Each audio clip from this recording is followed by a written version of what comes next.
सब कुछ बदल रहा है। मेरी आत्मा में एक नया ही आलोक फैल रहा है।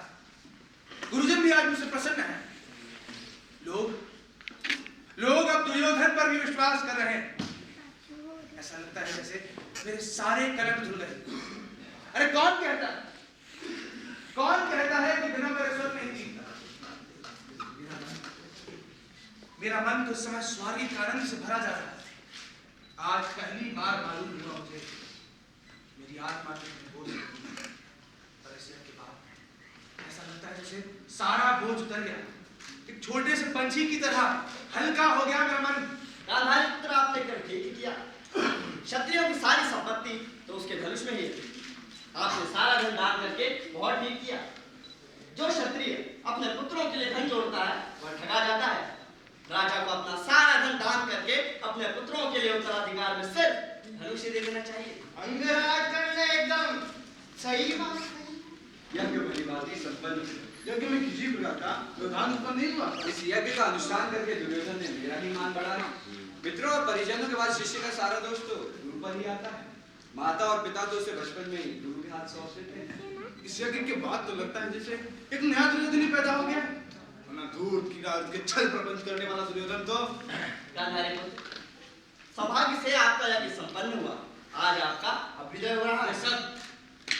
ये सब आपकी कृपा है गुरुदेव। मैं प्रणाम करता हूँ। नहीं, प्रणाम के लिए क्रम ठीक नहीं। तो फिर कौन सा क्रम ठीक होगा गुरुदेव? पहले भीष्म को प्रणाम करो। अच्छा, ये मनुष्य के रूप में देव हैं। भीष्म से पहले मैं खुद को प्रणाम कराना धर्म संगत नहीं मानता। नहीं आचार्य, आप कैसा लग रहे हैं? मैं आपकी अपेक्षा कुछ नहीं। मुझे तो मां ने जन्म दिया है। पर आप तो नीच हैं।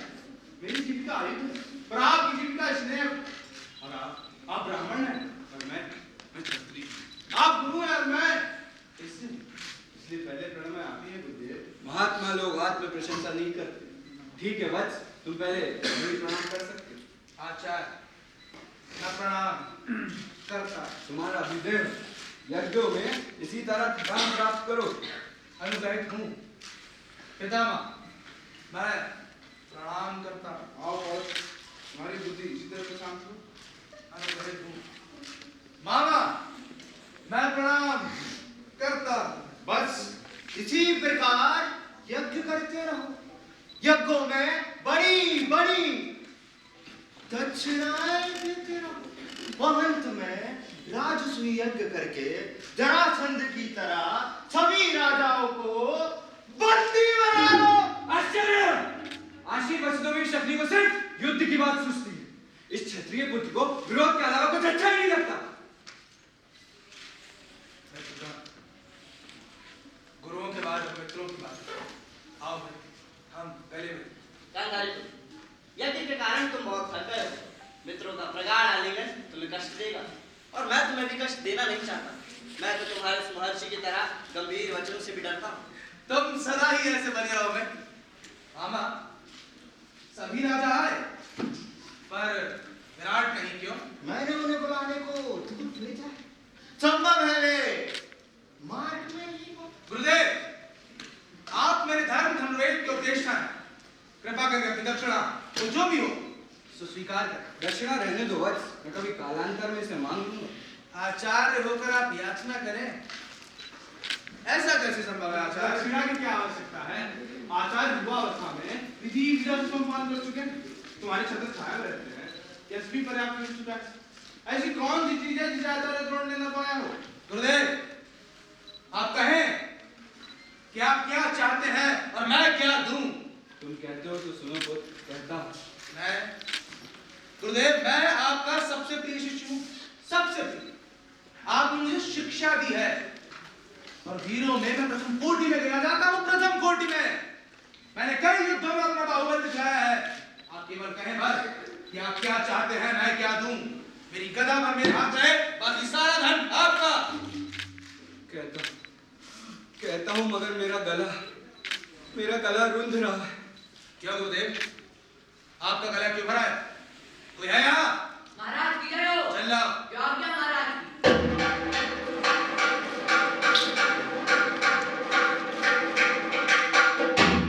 गुरुदेव,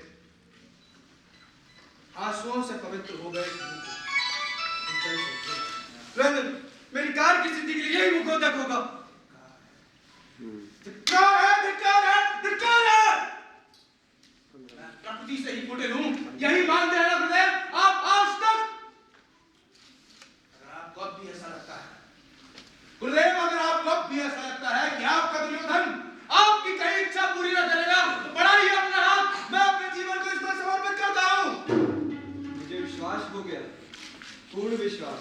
उठो पुत्र, जिनका कोई आश्रय नहीं, 12 वर्ष से जिनका कोई पता नहीं, उन पांडवों को तुम आधा राज लौटाए, यही मेरी गुरु दक्षिणा हो। नहीं नहीं नहीं, जिसने तुम्हारे गुरुत्व पर विश्वास करके दक्षिणा का संकल्प किया, क्या है उचित है कि उसे इस तरह की धार्मिक प्रवंचना से कहा जाए? धार्मिक प्रवंचना कैसी? ये क्यों नहीं कहते आचार्य कि दुर्योधन को संकल्प में बांधने के लिए रचा गया था यह प्रपंच? मैंने कोई याचना नहीं की थी दक्षिणा के लिए। गांधार राज का राजपाट पाकर दम करने वाली शकुनी, तुम तो खुद अनार्य हो, इसलिए तुम दूसरों को भी अनार्य समझते हो।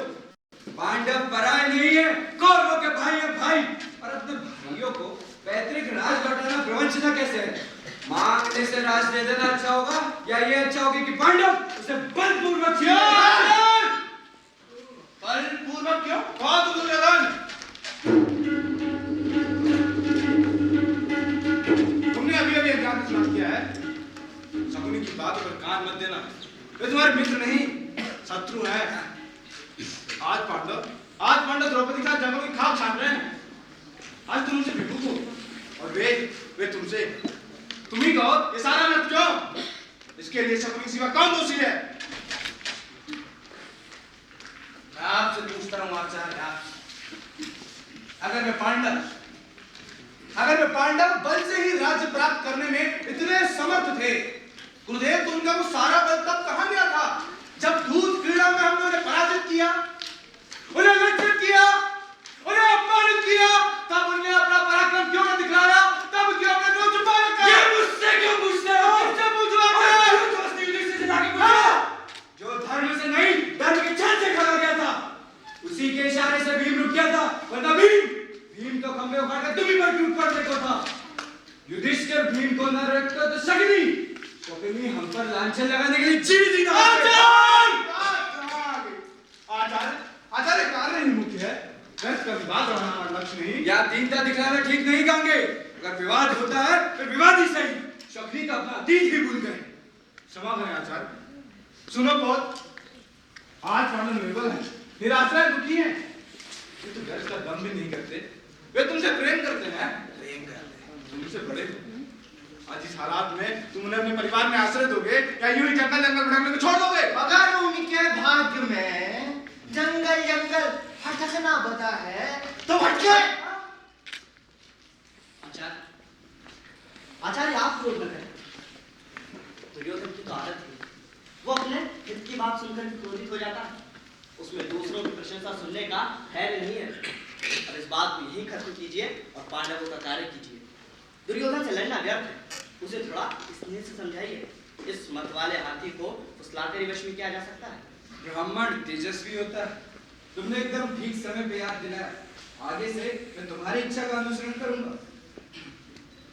दुर्योधन, वत्स दुर्योधन, क्या मेरा तुम पर कोई अधिकार नहीं? मुझ पर ही क्यों गुरुदेव? केवल मुझ पर ही क्यों? मेरे पूरे कुल पर आपका पूरा अधिकार। ये वचन तुम्हारे योग्य है। अगर मैं तुम्हें ठगूंगा तो संसार तुम्हें नहीं मुझे ही दोषी करेगा। इस दक्षिणा से अगर तुम्हें कोई कष्ट होता भी तो इसे मान लेने में तुम्हारा ही लाभ है। भाग कुलों में पैदा आपसी विवाद अगर गुरुजनों के हस्तक्षेप से समाप्त हो जाए तो इसमें बुराई क्या है? मैं इस संबंध में सलाह करना चाहता हूँ। किससे सलाह चाहता हूँ? भीष्म से, जयद्रथ से, अश्वत्थामा से, विदुर से, अपने माता पिता से, या फिर किसी और की सलाह चाहते हैं? अपने मामा से। शकुनी की सलाह चाहते हैं। शकुनी क्या सलाह देंगे मैं भली भांति जानता हूं। शकुनी की कुटिल बुद्धि दुर्योधन को किसी न किसी परपंच में फिर फंसा दी। समझ नहीं पाता कि ये दुर्योधन शकुनी पर इतना विश्वास करता ही क्यों। शकुनी एक ना एक दिन महाविनाश का कारण बनेंगे। मामा जरा यहाँ तो आए और कर्ण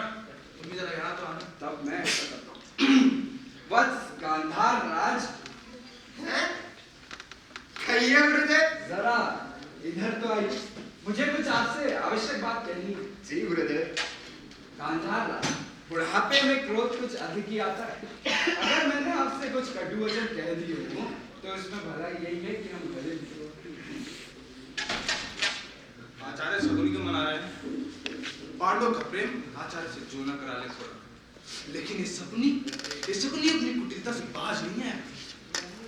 अरे ये आचार्य तो बड़ा धूर्त है, अपने काम के लिए मुझे फुसलाया है, पर मैंने भी कोई कच्ची नहीं किया। ऐसे दाव शकुनी पर नहीं चलेंगे। तो मामा, पांडवों को आधा राज्य देने के विषय में आपकी क्या राय? नहीं एकदम नहीं, ये मेरी स्पष्ट है। मुझे लगा था कि आप कहेंगे कि राज्य दे देना चाहिए, पर अगर तुम यह तय कर चुके हो तो व्यर्थ का विचार विमर्श क्यों? तुम चाहो तो पूरा राज्य दे डालो।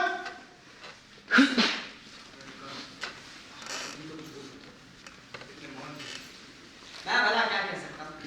राज्य दिया जाए या नहीं, इसका निर्णय करना तुम्हारा अधिकार है।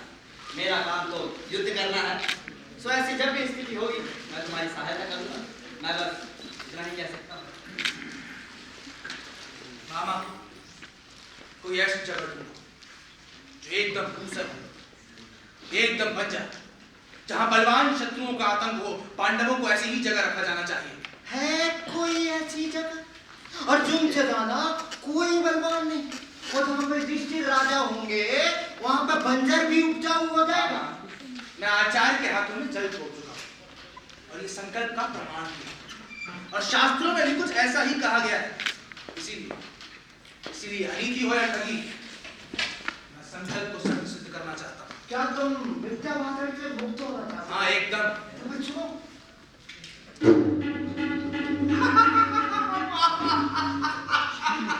आचार्य गुरुराज दुर्योधन आपसे निवेदन करना चाहते हैं। कहिए बात गांधार राज, कहिए। आचार्य, अगर आप 5 रातों में पांडवों का पता लगाते तो गुरुराज दुर्योधन पांडवों को आधा राज्य दे देंगे। अब आपका काम है आचार्य कि आप उनका पता लगाएं। नहीं, ये नहीं हो सकता। जिन पांडवों का 12 वर्ष से पता न लग सका, भला मैं 5 रातों में उनका पता कैसे लगा सकता हूँ? साफ साफ ये तुम कहते थे दुर्योधन कि तुम संकल्प से मुकरना चाहते हो, दक्षिणा देना नहीं चाहते हो। तो दुर्योधन, घर में ठगी कहना ठीक नहीं, चाहे वो 1 वर्ष में हो या 1000 वर्षों में। तुम पांडवों का राज्य लौटाओ और अपना संकल्प पूरा करो। गुरु की प्रतिज्ञा सदा सत्य होती है। मेरा भी कुछ ऐसा ही विचार है। मेरी इच्छा हनुमान को जाने को हो रही है। समुद्र लांघ कर हनुमान ने जिस तरीके से सीता माता का पता लगाया था, काश वैसी ही शक्ति मुझ में हो तो आज उन पांडवों को मैं पाताल से भी खोज लेता। मगर अब उन पांडवों को पता लगे तो लगे कैसे? महाराज की जय हो, विराट नगर से दूत आए हैं। ठीक बोला ना?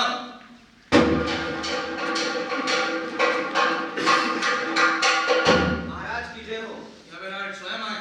मैं बहुत दुखी है महाराज, अतः उनका आना संभव नहीं हो सका। क्या दुख है उन्हें? जरा हम भी तो जाने। आचार्य, उनके निकट संबंधी 100 भाई की रात में किसी अज्ञात व्यक्ति द्वारा मार डाले गए।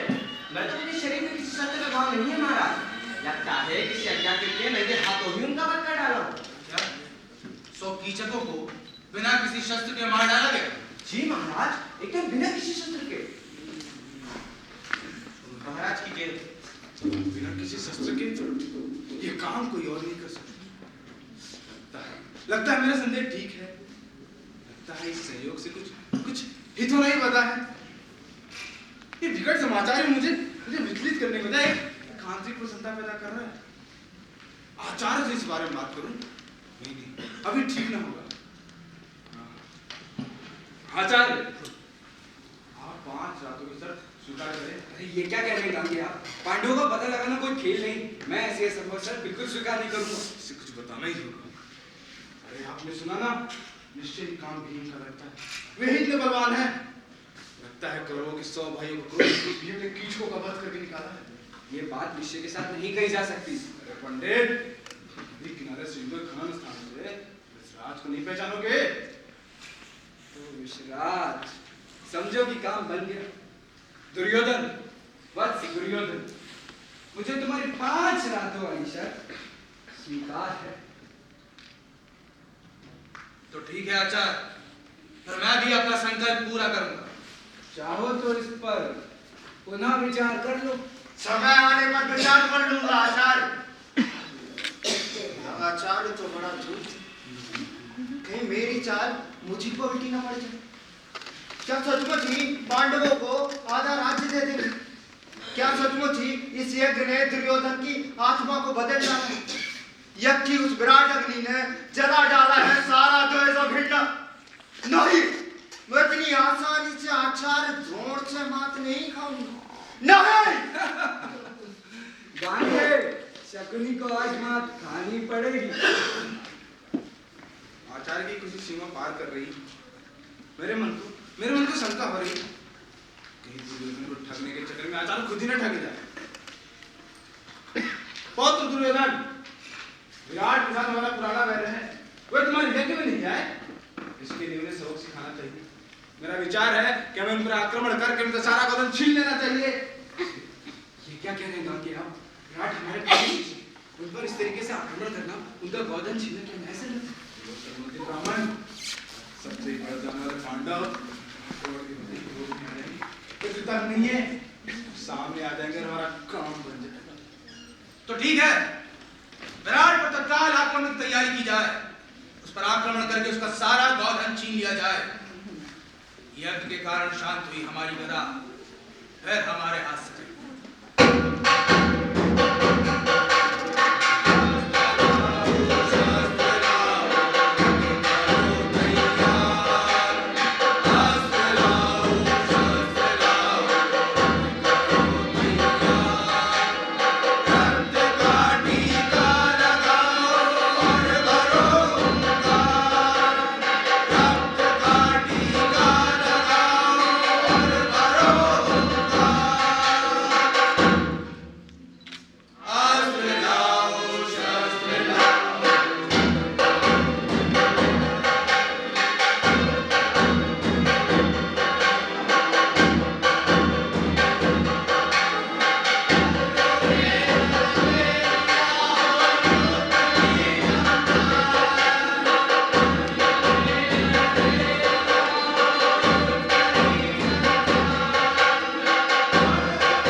महाराज की जो आज्ञा।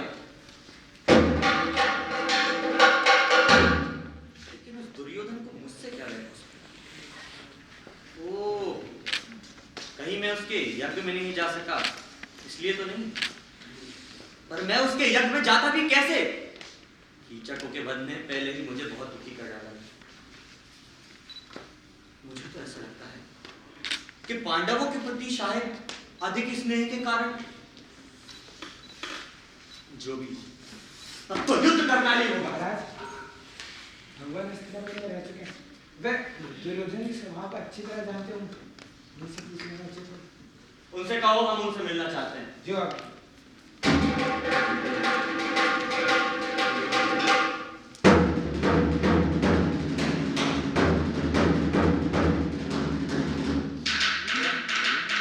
क्या हो रहा है?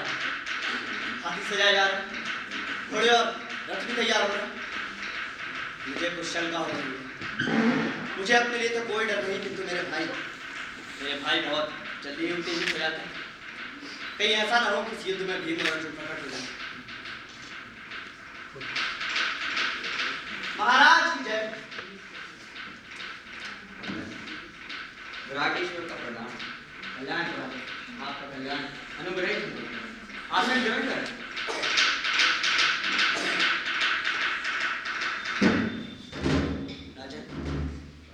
राजा की युद्ध की तैयारी क्यों? क्या लक्ष्मी की कृपा से संतोष नहीं? क्या किसी दंभी को दंड देना चाहते हैं या किसी पीड़ित व्यक्ति की मुक्ति के लिए? गौरव से मैं अपमानित किया गया हूँ भगवान। किसने अपमानित किया? उन धृतराष्ट्र के पुत्रों ने भगवान। धृतराष्ट्र के पुत्रों ने? शत्रुताएं खाने रहने वाले धृतराष्ट्र के पुत्रों ने निश्चित अपराध किया है। लेकिन मुझे तो ऐसा लग रहा है जैसे अपराध मैंने किया। मैं भी तो उसी वंश का हूँ।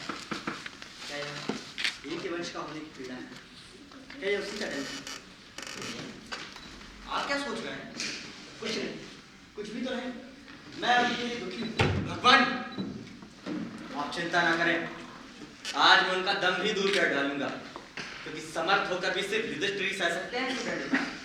लेकिन मैं नहीं सहन करूंगा अपना अपमान भगवान। यही उचित है राजा। यहाँ जमीन पर पत्ते बिछाकर सोना, राज्य से अलग रहना, द्रौपदी का वह अपमान और वेश में कर दूसरों के आश्रम में रहना, यह सब इसी की प्रशंसा है। महाराज की जय हो। महाराज की जय हो।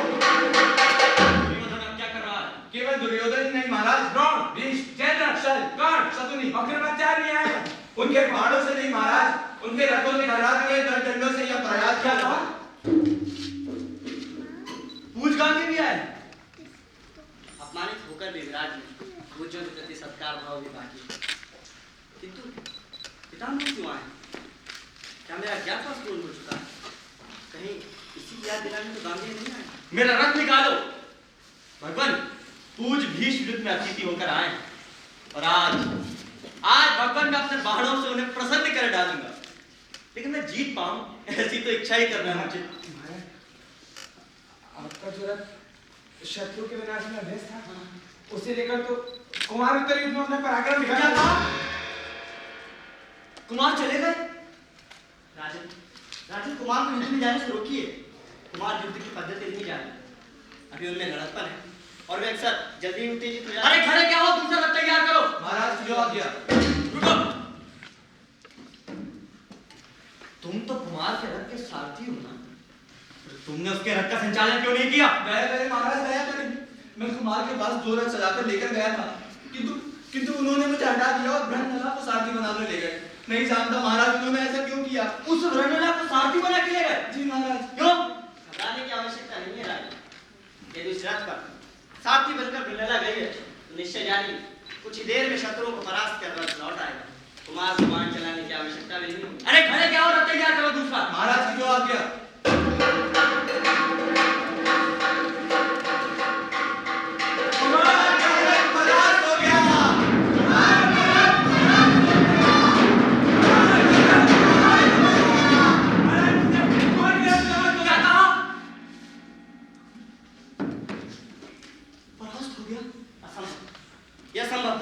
सुने महाराज सुने, युद्ध चतुर बहुत सारे शत्रुओं ने घोड़े का मार्ग घेर लिया, इसलिए जंगल में बाहर निकल जाने के लोभ से रथ शमशान की ओर बढ़ पड़ा महाराज। हाँ, वही तो छुपा रखा है अर्जुन ने अपना कांडे में। राजन, कुछ ऐसा लक्षण दिखता है कि यदि रथ शमशान भूमि की ओर गया है, तो वह स्थान जहाँ धृतराष्ट्र के पुत्र खड़े हैं शमशान भूमि बनकर रहे। भगवान असमय कहा गया अच्छा शब्द भी कोप ही उत्पन्न करता है। यह बात तो सही।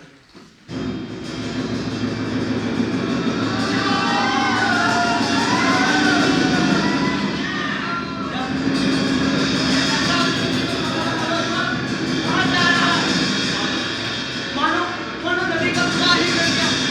ये आवाजें कैसी? महाराज कुमार ने शमशान में घोड़ों को दे रखा। अब क्या किया कुमार ने? सैकड़ों बाणों से काले हाथियों को लाल कर दिया महाराज। ऐसा एक भी योद्धा या घोड़ा नहीं जिसको बाण न लगे हो। तीरों से घिरे रास्ते कड़े और लगातार बाणों की वर्षा हो रही है महाराज। अब उन शत्रुओं का क्या समाचार? द्रोणाचार्य शस्त्रज्ञ उन्होंने कहा ही उसी दिन टंकार में अपने शस्त्र। अरे भीष्म ने अपने ध्वज पे लगे बाणों को देखकर कहा है अब लड़ना व्यर्थ है और उन्हें युद्ध करना छोड़ दिया। उन्होंने बाणों के प्रहार से विचलित हो गए और बाकी होता तो बस चक्रा से गए। बस अकेले अभिमन्यु हैं जो निर्भय होकर युद्ध कर रहे हैं लगातार। क्या कहा? अभिमन्यु क्या है? राजन, यादव और पांडवों से रक्षित अभिमन्यु यदि युद्ध कर रहे हैं तो आज तत्काल कुमार के रथ पर किसी और को सारथी बनाकर भेज दे।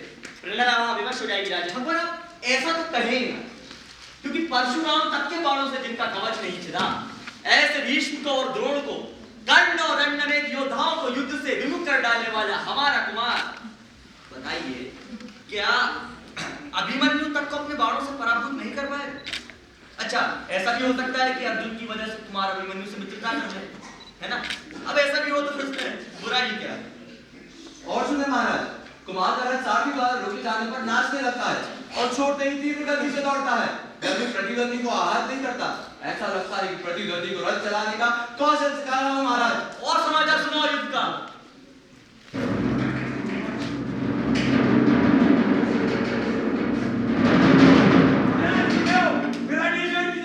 युद्ध में भाई मेरे भी महाराज, दुर्योधन की सेना भाग गई। सौभाग्य से आपकी वृद्धि हुई राजन। नहीं भगवान, यह आपकी विजय। अच्छा, अभी हमारे कुमार किधर हैं? कुमार युद्ध में कौशल दिखाने वाले योद्धाओं के काम को किसका समर्पित कर रहे हैं? ये बहुत अच्छा है। युद्ध में आहत वीरों की तत्काल सेवा की जाएगी भगवान। अच्छा, वो ब्रह्मलीला कहाँ है? जाओ से तत्काल यहाँ भेजो भाई। महाराज की जो आज्ञा।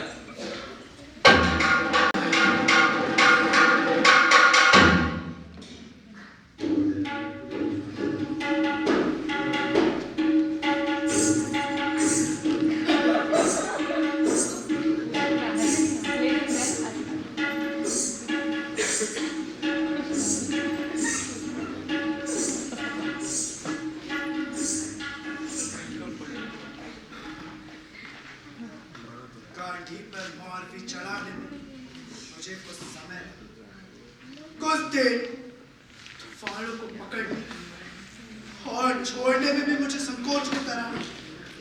इस स्त्री वेश में रहने के कारण ऐसा लगता था जैसे सब कुछ मेरे लिए नया। लेकिन बस कुछ ही देर इस वेश में लज्जा तो लगी, लेकिन चंद ही मैंने अपनी फाड़ों की वजह से पूरी पृथ्वी को लाल कर दिया। मैंने कायों को शत्रुओं से छुड़ा लिया, किंतु विजय की प्रसन्नता मुझे, क्योंकि मैं उस दुर्योधन को बंदी नहीं बना पाया। इस वेश में जाता, अरे इस वेश में उसके सामने जाने में लज्जा, पर विराट के सामने तो जाने।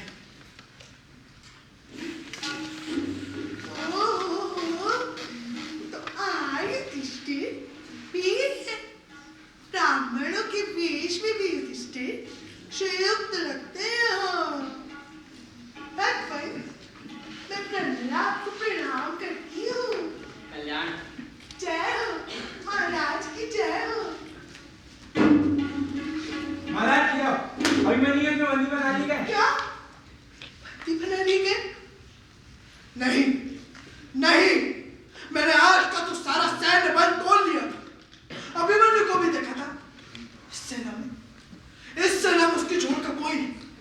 कीचकों के मारे जाने के बाद उसके बराबर कोई कौन सा? फिर कैसे बंदी बना लिए गए अभिमन्यु? यह कैसे संभव हुआ? भगवान, मैं अभिमन्यु की चेता को तो नहीं जानती। अभिमन्यु बलवान और रणकुशल है। हो सकता है अपने पिता और पांडवों के भाग्यदोष से उन्हें पार मिला हो। अच्छा ये बताओ तुम कि उस अभिमन्यु को किस तरह पकड़ा? रथ पर चढ़कर निशन भाव से नंगे हाथ से उतार ले गया महाराज। जानते हैं महाराज ये कार्य किसने किया है? किसने किया है? उसी व्यक्ति ने महाराज जिसे आपने पाकशाला में नियुक्त किया है।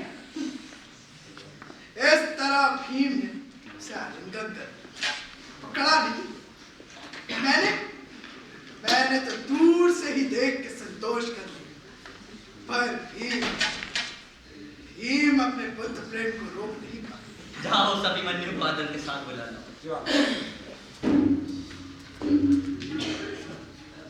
राजा, यादव और पांडव से रक्षित यदि अभिमन्यु का आदर करेंगे तो लोग करने में विराट करेगा, इसलिए उनका अनादर किया जाना चाहिए। सुभद्रा का पुत्र अपमान के योग ही नहीं है भगवान। अच्छा बताइए कि क्या वे युधिष्ठिर का पुत्र नहीं है ना? क्या वह हमारे पुत्र की अवस्था का नहीं है? द्रुपद के साथ हमारे दूर के संबंध भी है भगवान, इसलिए वे हमारे नाती भी। हम कन्या के पिता हैं भगवान, और क्या पता कल अतिथि का सत्कार तो होना ही चाहिए भगवान। अच्छा बताइए अभिमन्यु को कौन बुला लाएगा? अभिमन्यु को बुला लाएगा। रमिला जाओ अभिमन्यु को बुला ला। जो आज्ञा महाराज।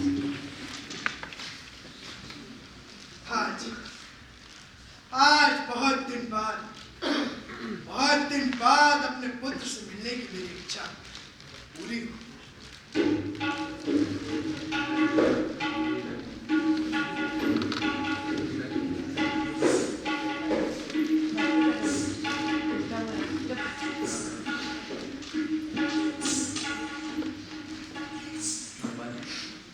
आज मैं बहुत खुश हूँ भगवान, क्योंकि आज तो तुम्हारे अद्भुत पराक्रम का काम, अद्भुत मानना पड़ेगा। भीष्म और द्रोण को पराजय कर देना, युद्ध में सभी योद्धाओं को बंदी बना लेना भगवान, बड़ी बात है।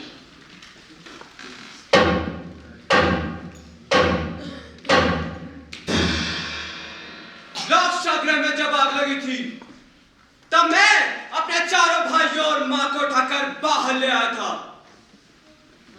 आज मैं अभिमन्यु को भी रथ से उतार लाया हूं। आज भी मुझे बिल्कुल वैसी ही प्रसन्नता हो रही है।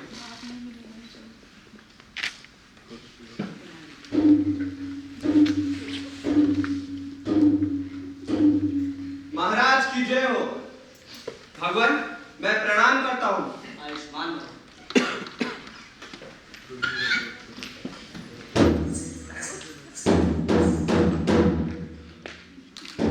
ये चौड़ी छाती और विचार कंधों वाला व्यक्ति है कौन? इसने मुझे एक हाथ से उठा लिया, किंतु मुझे कहीं पीड़ा क्यों नहीं हुई? उधर चलिए कुमार। और ये स्त्रियों के आभूषण इसके बदन पर बिल्कुल अच्छे नहीं लगते, किंतु आज युद्ध में मैंने इसका पराक्रम देखा। ऐसा लगता है कि मानो महादेव ने उमा का वेश धारण कर लिया। अभिमन्यु को यहाँ लाकर आपने ठीक नहीं किया। पहले ही युद्ध में उस पर पराजित होने का कलंक लग गया। सुभद्रा की क्या दशा हो? वासुदेव सुनेंगे तो गुस्सा होगा। आपने ठीक नहीं किया। हाँ जानती हूँ, ये अर्जुन का पुत्र है। अभिमन्यु को पकड़े जाने से होने वाला दोष मैं जानता हूं, लेकिन कौन ऐसा होगा जो पुत्र के शत्रु के हाथों पड़े रहना सहन करे? मैंने तो यह सोचकर ही उसे पकड़ लिया कि दुखी द्रौपदी उससे मिल सके। मुझे उससे बात करने की इच्छा हो रही है। आप उससे कहें। अच्छा अभिमन्यु ये मुझसे चिढ़ता है, तुम ही बात करो।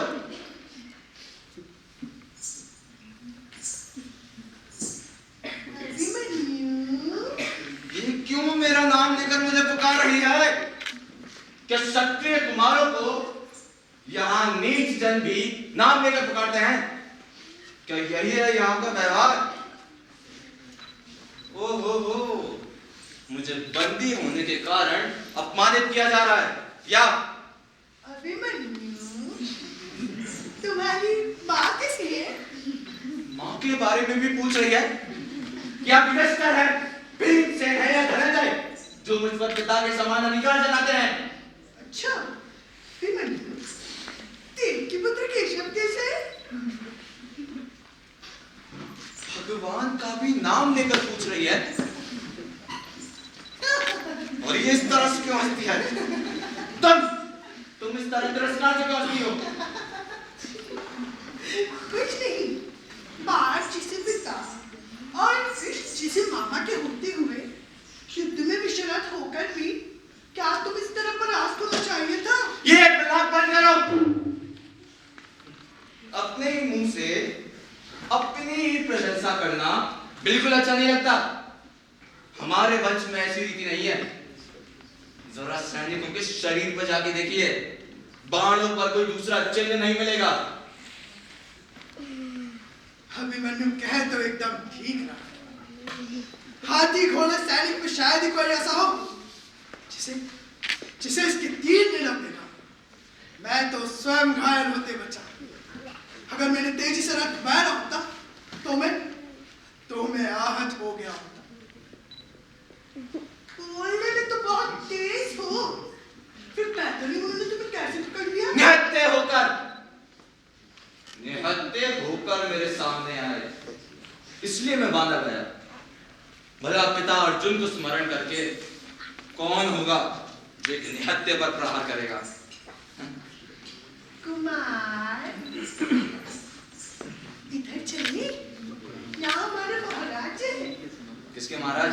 आप उनके पास तो जाएं। सुनिए तो, ब्राह्मण भी साथ है। ब्राह्मण भी साथ में? हाँ, चलिए।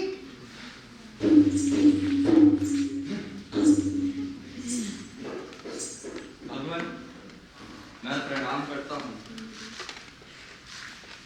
आओ मत आओ।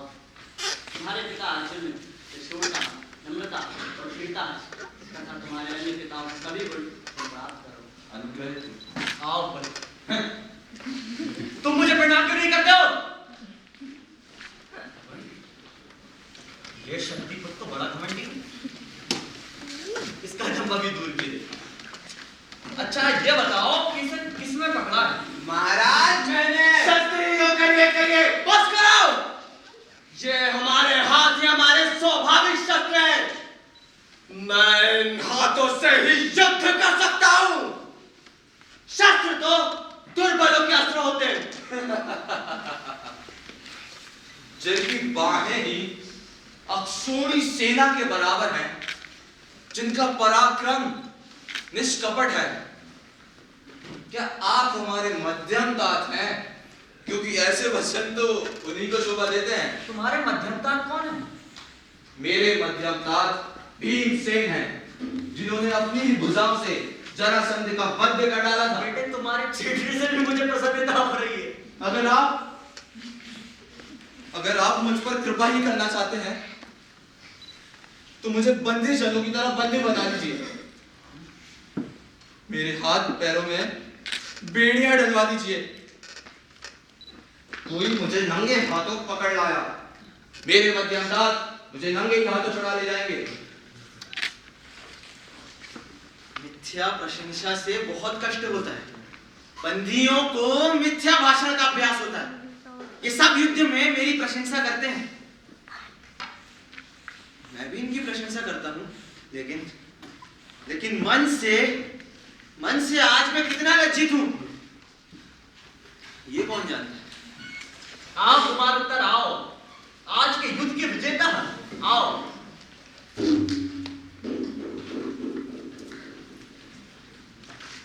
क्या युद्ध में बहादुरी दिखाने वाले वीरों का सत्कार हो चुका है? हाँ, हो चुका है। पर अब सर्वाधिक पूंजी का सम्मान होना बाकी है। किसका सम्मान करने को कह रहे हो? इन पूज्य धनंजय का सम्मान। धनंजय कहाँ है? यही है धनंजय। इन्हीं ने शमशान से धनुष और बाण लाकर भीष्म आदि को परास्त किया है और हम सबकी रक्षा की है महाराज। यह सच है। इस तरह से महाराज तेरा हमारे संदेह दूर करें महाराज। उनकी वहां पर गांडीव की प्रत्यंचा के निशान आज भी अंकित हैं।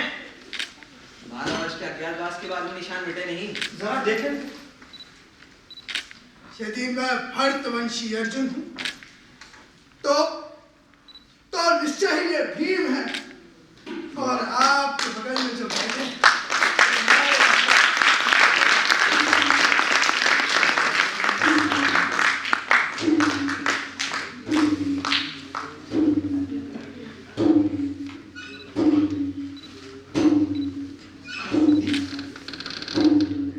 मैं सोचता हूँ कि अब हम अज्ञातवास का समय पूर्ण कर चुके हैं। अर्जुन, अब हमें अपने को प्रकट कर देना चाहिए। राजा युधिष्ठिर,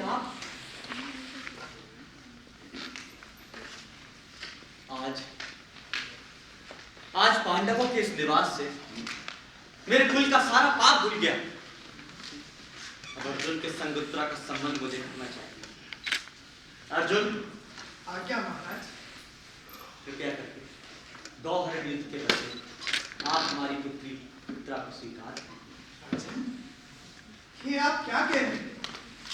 राजा मेरी प्रिय अंतःपुर को हरकत ना समझकर पूजा, इसलिए आपकी उत्तरा को पुत्र अभिमन्यु के लिए ग्रहण करूंगा, पुत्र अर्जुन के रूप में।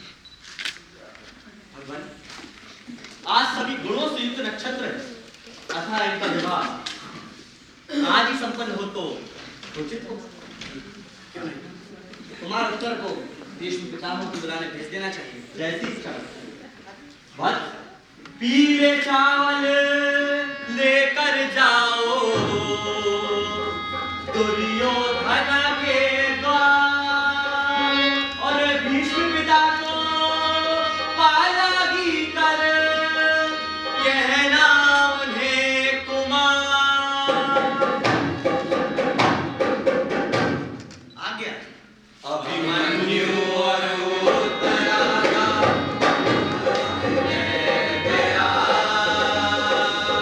अभिमन्यु और उत्तरा का वह गया।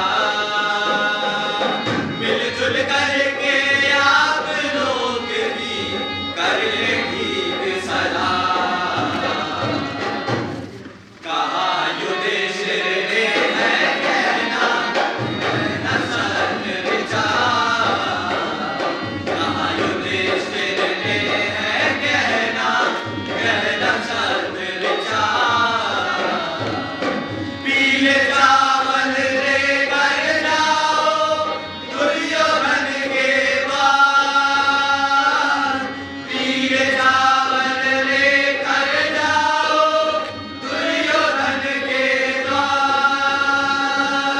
पीले चावल लेकर जाओ दुर्योधन के बता दो सारे क्षत्रियों को बता दो कि नारायण के चक्र का भय छोड़कर और पांडवों का तिरस्कार कर शत्रुओं ने अभिमन्यु का हरण कर लिया है। कौरव उसे नहीं बचा सके। धिक्कार है, धिक्कार है, धिक्कार। किसने अपहरण किए युद्ध कुशल अभिमन्यु का? कौन है जो मेरे दिव्य अस्त्रों से लोहा लेना चाहता है? उसके पौरुष से कहो, उसके कहो, मैं अपने बाणों के दूत अभी तक भेजता हूँ। योद्धपतियों के भागने पर किसने अभिमन्यु का हरण किया? मुझे बताओ, किसने अपहरण किया अभिमन्यु का? मैं जाकर छुड़ा कर लाऊंगा उसे। वैसे भी उसके पिता से मेरा बैर है, इसलिए उसके पकड़े जाने का दोष लोग मुझे ही देंगे। और वैसे भी उसका अपहरण करता पहले मेरा शत्रु है, बाद में पांडवों का। कुटुंब के विरोध में बच्चों का अपराध नहीं माना जाता। अभिमन्यु के बहुत सारे रक्षक, इसमें तुम्हें इतना चिंतित होने की कोई आवश्यकता नहीं। समझो कि वह छूटा हुआ अर्जुन का पुत्र होने के कारण विराट उसे स्वयं छोड़ दे। बलराम के डर से भी उसे छोड़ दिया जाए, और ये भी ना हुआ तो भीम शत्रुओं को मारकर उसे छुड़ा लाएगा। अभिमन्यु को बंदी बनाया कैसे गया? क्या उसका रथ उलट गया था? क्या पृथ्वी रथ के योग नहीं रही? तरकश में बाण खत्म हो गए थे कि सारथी के प्रतिकूल व्यवहार से ऐसा हुआ? क्या उसकी प्रत्यंचा टूट गई थी? बोलो, क्या कारण था? अभिमन्यु की सब ऐसा कुछ भी नहीं। वह तो महारथ पर सवार लगातार बाणों की वर्षा कर रहे, रथ भी लगातार आगे बढ़ रहा, लेकिन एक पैदल भी रथ को पकड़ लिया। क्या एक पैदल वीर ने? वो व्यक्ति कैसा था? मैं उसका रूप बताऊंगा। रूप का वर्णन इस प्रयोग किया जाता है, तुम उसके पराक्रम के बारे में कहो। और स्पष्ट कहो आयुष्मान, हमें किसी का भय नहीं, चाहे वो वेग में पवन ही क्यों ना हो। उस पदार्थी ने वेग से आकर घोड़ों को हटा दिया, पर रथ का अगला भाग पकड़ लिया। घोड़ों ने पूरा जोर लगाया, उसकी गर्दनें लंबी हुई, पर रथ बस से बस न हुई। तो शस्त्र रख दिए जाए। शस्त्र क्यों रख दिए जाए? अगर हाथ से रथ का वेग रोक दिया गया है, तो समझना चाहिए भीम के अंदर में वे इतने बलवान है, द्रौपदी का हरण करते समय चतुर्थ भीम ने पैदल ही जीत लिया था। क्या सचमुच ही पांडवों को राज्य दे देंगे? दुर्योधन तो संकल्प पूरा करने की जिद ठाने। अगर दुर्योधन राज दे देंगे तो इसमें दोष किसका है? 5 रातों की चाल तो मैंने ही चली थी, वो भीष्म और द्रोण चाल खेल गए और मैं अपने ही जाल में फंस लिया गया। दुर्योधन तो मुझे ही दोषी मानेगी।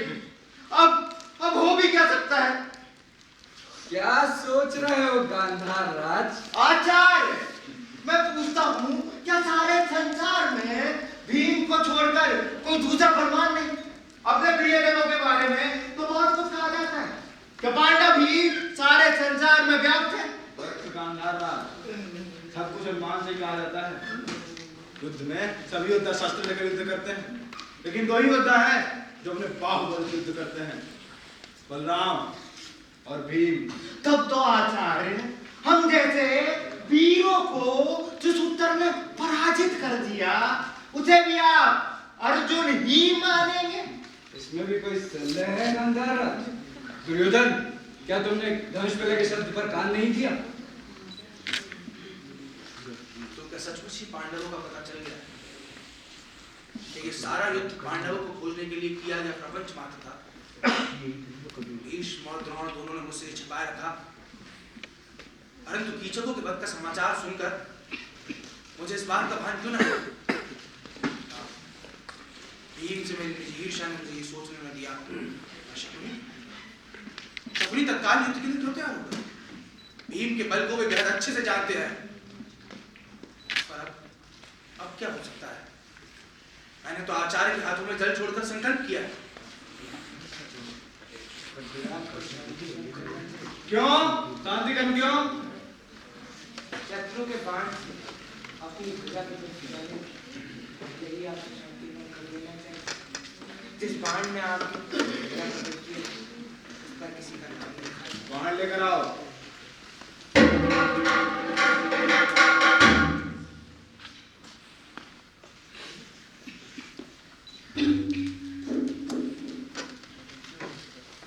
वत्स गांधार राज, वृद्धावस्था के कारण मेरी आंखें क्षीण हो गई।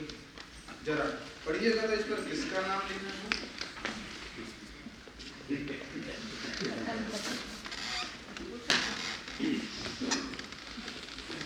अर्जुन का है बाण! वत्स, इस बाण को अर्जुन ने भीष्म को प्रणाम करने के लिए छोड़ा था।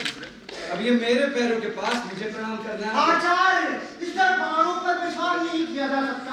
अर्जुन नाम का कोई दूसरा व्यक्ति भी तो हो सकता है। क्या आपके पास कोई प्रमाण है कि पांडव पुत्र अर्जुन का ही बाण है? अगर उत्तर है पांडवों को राज्य दिलाने के लिए कोई षड्यंत्र किया, कोई छल किया, तो मैं स्पष्ट कह दूं, मैं राज्य का आधा भाग तभी दूंगा जब युधिष्ठिर स्वयं सामने आ जाए। महाराज की जय हो, विराट नगर से दूत आए हैं। ठीक बुला लाओ।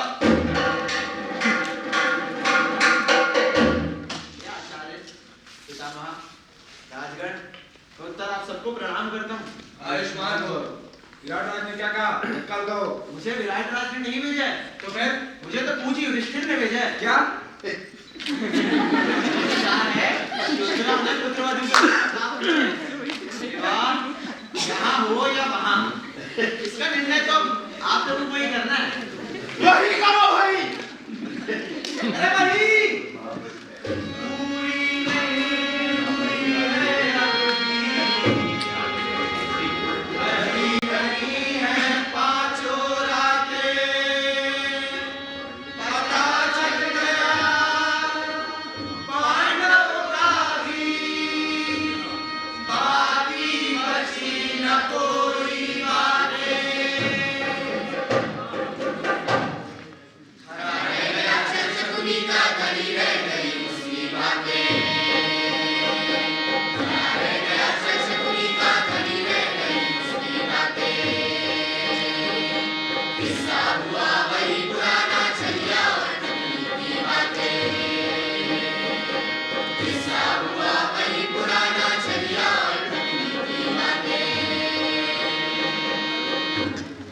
अब क्या?